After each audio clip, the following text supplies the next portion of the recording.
TWSBI Eco, one of those pens that you buy when you start getting serious about fountain pens, and this deserves that spot 100%. Now, usually when people want to promote themselves from a pen like Kakuno or a Chinese fountain pen, they go for eco usually more often than not, or alternatively there's in the same price point similar vibes and styles. Like when you start to notice quality in fountain pens is Lamy Safari and Lamy Vista. Lamy Vista is going to be more of a direct competitor to this one, but this pen, and by the way, this is one of my favorite pens, and it also is the favorite pen of Peter McKinnon, apparently. I think in his video from a couple days ago, that's what he talked about as well.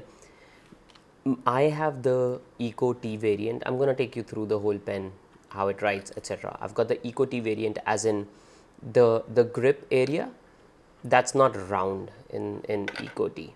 The grip area in Eco-T is a triangular shape, so it allows me to hold it very well with like a proper tripod grip, as opposed to kind of when it has a round grip. For some reason, I really like it. All my other pens are normal round grip ones. This one isn't, and I still really like it. The one that I have isn't fine, so that's what I'm gonna take you through now.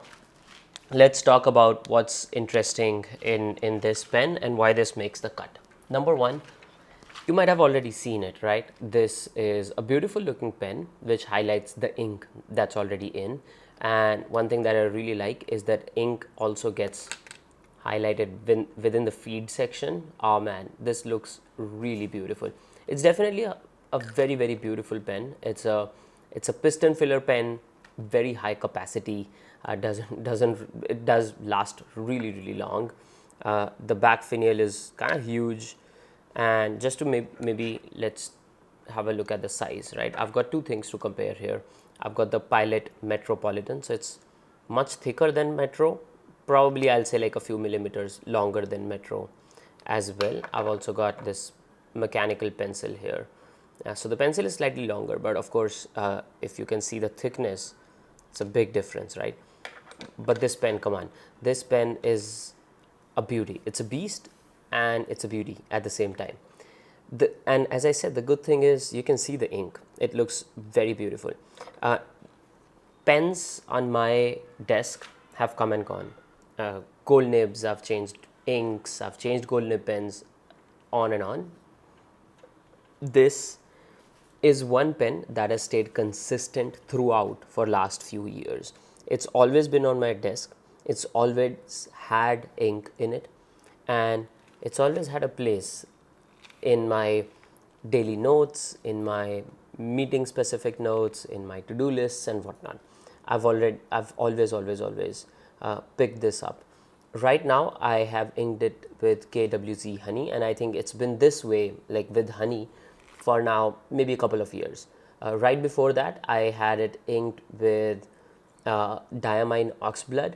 For a while, I think probably a month, I had a blue ink, if I'm not wrong, it was either Pilot Black or Waterman Serenity.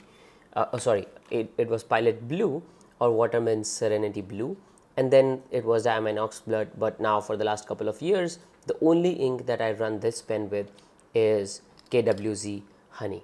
So even the shape of the cap is kind of triangular, and same thing on the back as well. There's a TWSBI logo, and on the band here you also have TWSBI logo as well. Let me just see if the camera wants to focus or not today. Maybe next year it's going to. All right, yeah, it focused this year, 2025 itself. Great. So it's got this logo as well. It's a decent looking pen. As I said, slightly bulky, but definitely decent looking pen. Now comes the nib. Not a lot of pens in this price point have artwork on the nib or have engravings on the nib. This one does. It has a beautiful nib. My wife loves it as well. I think that is a big selling point, because when I'm writing, my eyes glaze over the nib. Ah man, it feels beautiful. Another thing that Peter McKinnon mentioned, and I want to mention as well, this pen has a very different feeling than a lot of other pens when I write. It's scratchy enough for me to feel like I'm writing with a pencil, but it's not scratchy to the point where it feels scratchy, if you know what I mean, right? It's a very smooth writing pen, especially with relatively wetter inks. But as you go, let's say, to a medium wet ink, so anything between your usual daily blue writers like Serenity Blue to diamine inks run very wet. This is really good. With even with Black Cherry Private Reserve, which is what I used here for the last video. This runs really well. So another thing that I really like about this ink and this combo is, one, as I said, it feels like I'm actually writing something on the paper, right? It doesn't feel like I'm just gliding over the paper, and for me that's a very good feeling, and maybe that's the reason that I like sailor pens, for example, in medium nibs, not in fine nibs. I think sailor fines are a little bit hard for me to handle. They are like too scratchy for my taste, but this is an amazing pen. And the way honey works, I think that's pretty cool as well, because when it dries off, it looks really good. Like, come on, kid you not. This is a beautiful pen. So if you're considering your first serious fountain pen and you've got a budget of around, let's say, $50, this makes a lot of sense. And as I always say, fountain pens are a subjective hobby. If you're buying stuff online, there's a chance that you might not like the pen. So see if there's a return or an exchange policy, one. Alternatively, best thing to do is go to a store, try this out, try out Vista. So this is Eco-T, as I said. You can try out Eco-T, you can try Eco, you can try out Vista, and this one comes in many colors. I've got it in like full clear version. So maybe your taste is like the espresso variation, which is like a slight coffee brown. So you can go ahead and take that call, but make sure to try out different nib sizes. Make sure to try out different pens in kind of this, either the similar price point, similar area, and you'll have a really good info on what to do and how to work through the pen. Another good thing is the nib, easily replaceable, by the way. So if you don't like fine, you want to get a medium, you can always replace the nib as well. But this definitely 100% is an amazing pen. I have packaging stored somewhere, but this also comes in a very nice plastic box with a wrench and an oil to oil the piston. To be honest, people say that you should do that once a year or so. I haven't done it last couple of years.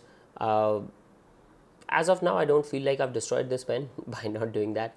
So for now, I think this is a really good pen. Oh, by the way, also,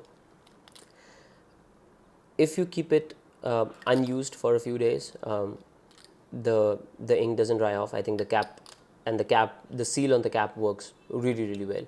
So that's another very interesting, very important point here, that you might want to consider as you start getting serious about fountain pens. Like, if I let them be, do they dry off pretty quickly or not? So that's all. That's my review for TWSBI Eco-T.